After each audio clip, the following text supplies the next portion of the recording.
No primeiro vídeo desta série, nós vimos que a grande ameaça do dólar não vem apenas de fora, mas de dentro do próprio Estados Unidos. Mostramos como o fim do padrão ouro, lá em 1971, criou uma fratura profunda na economia americana. Uma batalha entre a América financeira de Wall Street e a América industrial, a fábrica, que foi abandonada ao longo das décadas. Essa fratura social e econômica abriu caminho para a doutrina Trump, uma resposta política direta à dor de milhões de americanos que se sentiram deixados para trás. Eu sou Marcos Praça, analista da Zero Market Brasil, e nesta segunda parte vamos mostrar como essa guerra interna dos Estados Unidos transbordou e colocou o Brasil diretamente na mira. Vamos entender por que a postura do Brasil de desafiar o dólar ao lado dos BRICS colidiu de frente com o plano americano de trazer suas indústrias de volta para casa a qualquer custo.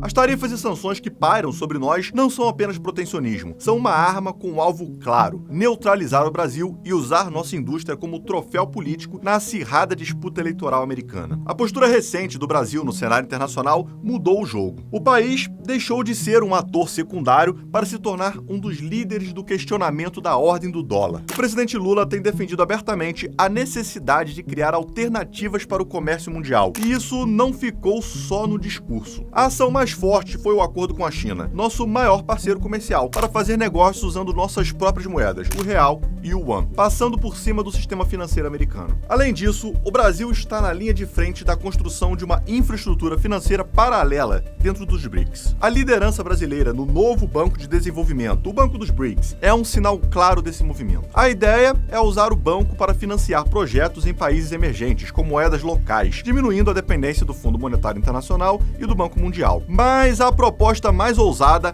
é a criação de um sistema de pagamentos para competir com o SWIFT, a rede que controla quase todas as transações globais. Essa atitude do Brasil faz parte de um movimento maior. Depois que os Estados Unidos usaram o dólar como arma, congelando centenas de bilhões das reservas da Rússia, um alerta soou para o mundo inteiro: ter reservas em dólar não é seguro. Essa vulnerabilidade uniu países muito diferentes, como Brasil, China e Índia, com um objetivo em comum: buscar mais autonomia e não depender de um único país para sua segurança econômica. Bom, a reação de Washington a essa ofensiva foi rápida e dura. Para o governo americano, o Brasil e os BRICS estão fazendo não apenas uma busca por segurança, mas um ataque direto à base do poder americano, a hegemonia do dólar. É o dólar que permite aos Estados Unidos financiar seus déficits, manter seu poder militar e aplicar sanções. Qualquer coisa que ameace isso é vista como uma ameaça à segurança nacional. A doutrina Trump é a voz mais agressiva dessa reação. Frases como "The dollar is king, we're going to keep it that way, okay?" são um aviso claro de que desafiar essa hegemonia terá um preço caro. A justificativa para essas tarifas contra o Brasil é sempre a de comércio justo, mas a verdade é que elas são uma arma política. Washington enquadra a política externa brasileira como um alinhamento com seus rivais, China e Rússia, para justificar uma resposta pesada. O objetivo não é só mudar uma política ou outra, mas forçar o Brasil a se afastar de Pequim e Moscou, realinhando o país à força. A estratégia de Trump quebra todas as regras do comércio global. A peça central é a tarifa, que deixou de ser um imposto para virar uma arma de coerção com dois alvos. O primeiro é interno: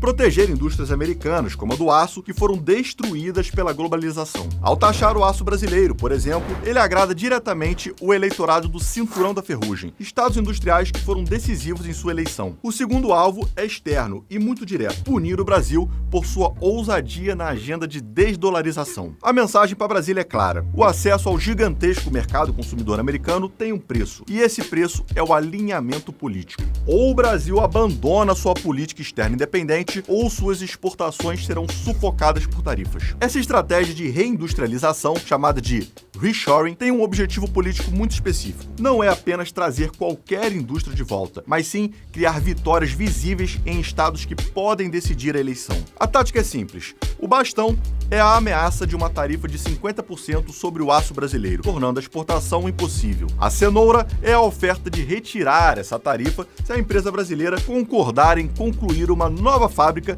em um swing state como a Pensilvânia. A inauguração dessa fábrica, mesmo que crie poucos empregos, vira um grande evento de campanha, uma prova de que a promessa de trazer os empregos de volta foi cumprida. Isso coloca as empresas brasileiras em uma situação perversa. Elas não são apenas forçadas a transferir empregos e investimentos para os Estados Unidos, mas também a financiar a campanha eleitoral da Casa Branca. O sucesso de uma empresa brasileira passa a depender da participação nesse teatro político. E quando as tarifas não são suficientes, a pressão sobe de nível. O uso de sanções financeiras, como o congelamento de reservas, é a arma final. Nesse contexto, a sanção aplicada a membros do Supremo Tribunal Federal, STF do Brasil, foi uma escalada sem precedentes. A ação saiu do campo comercial e atingiu o coração das instituições brasileiras, uma clara tentativa de desestabilizar nossas instituições. Isso marca o fim da Era das Regras, onde instituições como a Organização Mundial do Comércio mediavam disputas, e o início da Era do Poder, onde a vontade do mais forte é a única lei. A ofensiva das tarifas americanas tem alvos bem definidos, os setores mais fortes da economia de exportação. O coração do nosso parque industrial, como o setor do aço e alumínio, está diretamente na mira. Os Estados Unidos são um mercado vital para nossas siderúrgicas, e uma tarifa de 50% simplesmente as tiraria do jogo, causando um efeito dominó de prejuízos e desempregos. No agronegócio, produtos como suco de laranja, café e carnes também são alvos. No meio dessa ameaça, surge um paradoxo. Se as exportações para os Estados Unidos forem bloqueadas, o excesso de produtos como café ou aço será vendido no mercado interno? Pela lei da oferta e da demanda, mais produto na prateleira significa preço mais baixo para o consumidor. Uma queda de preço no café ou na carne pode ser usada pelo governo como um trunfo político, uma prova de que a economia está melhorando. Mas esse alívio no curto prazo esconde um desastre no longo prazo. Com a perda de um mercado lucrativo e a queda dos preços internos, os produtores perdem dinheiro, param de investir e começam a demitir. É uma armadilha, um ganho político imediato que custa a saúde da nossa indústria no futuro. Além da guerra comercial, o Brasil enfrenta um risco ainda maior, uma crise de confiança no dólar. Se a ofensiva dos BRICS e a crise da dívida americana levarem a uma venda massiva de dólares, o sistema financeiro global pode entrar em colapso. Para o Brasil, o impacto seria brutal.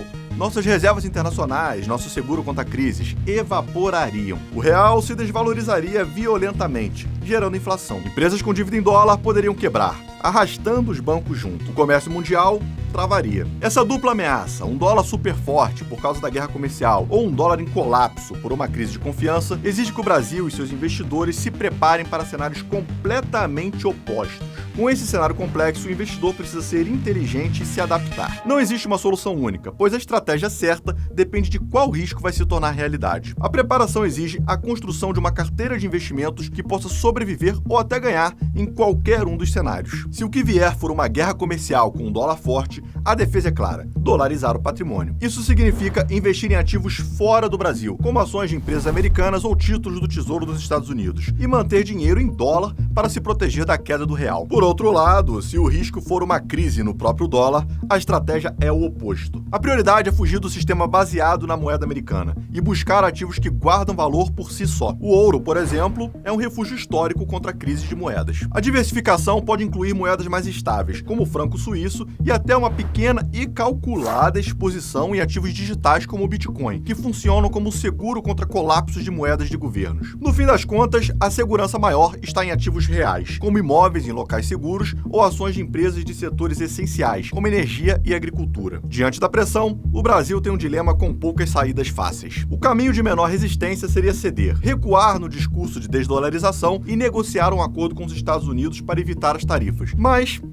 isso custaria nossa autonomia. A alternativa a esse cenário seria confrontar, aprofundando as apostas no BRICS e buscando novos mercados, o que preserva a nossa soberania, mas pode trazer um sofrimento econômico pesado no curto prazo. Existe um terceiro caminho, o do equilíbrio, tentando dialogar com os dois lados, mas o risco é acabar sendo visto como um parceiro não confiável por ninguém. No fundo, essa crise expõe a nossa maior fraqueza, a dependência da exportação de produtos básicos. A única defesa real no longo prazo é investir em tecnologia e inovação para diversificar nossa economia. Só assim, o Brasil poderá ser verdadeiramente soberano. A conclusão é clara: o reset do sistema monetário global já começou. O Brasil, por suas escolhas e sua importância, foi jogado no centro dessa encruzilhada. As políticas agressivas de Trump não são um caso isolado, são um sintoma de um mundo em transformação, onde as velhas regras estão sendo rasgadas e reescritas pela lei do mais forte. Nesse novo jogo, ficar em cima do muro não é mais uma opção. O Brasil está sendo forçado a tomar decisões difíceis,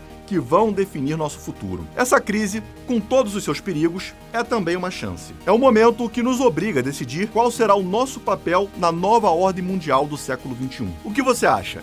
O Brasil está seguindo o caminho certo ou se colocando em um risco desnecessário? Deixe sua opinião aqui nos comentários, queremos saber o que você pensa disso. Se você gostou dessa análise e quer continuar preparado para os desafios do mercado global, não esquece de deixar um like, se inscrever no canal e ativar as notificações. Te vejo no próximo vídeo.